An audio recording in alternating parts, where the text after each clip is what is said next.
Good morning, guys. How are you? I hope you're doing well. I'm well too.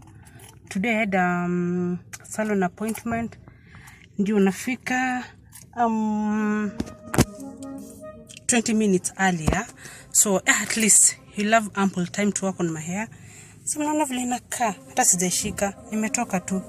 So yeah, I need magic on that hair right now. So I'll see you after my salon appointment. Bye bye. So guys, nimetoka salon. This is the after look. Not so bad. I like it. And I've done my brows. At least now they look neat. Yeah. After a long day, I'm finally home. I feel so good being at home. So I'm going to cook tumbukiza for supper.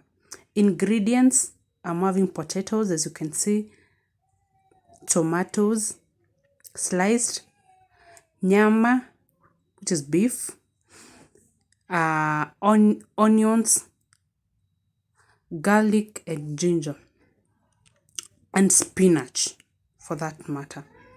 So you mix everything together from the word go, except spinach. You mix tomatoes, potatoes, onion, garlic, nyama from the word go. Because I believe my nyama, it's soft, so it won't take long to cook. So see, the potatoes will evolve before the nyama. Nope. Potatoes still zitakuwa intact in whole. Alafu spinach, unakuja kutumia at the last bit of it. When you are cooking and everything else is ready, it's when you lose the spinach. At least it will maintain the nutrients in it because you won't have overcooked them. So, as I said, you see, everything is cooking perfectly okay. Waru imeiva, nyama imeiva. So the next thing, you add spinach. Zikiwa tu mzima mzima.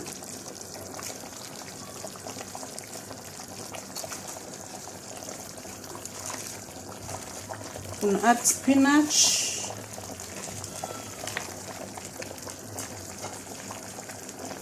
And unafunikia sasa. And now the food is ready, as you can see. Spinach as diva vile ziko tu sawa. Everything imeiva perfectly. So yeah, karibuni tukule. Bye bye.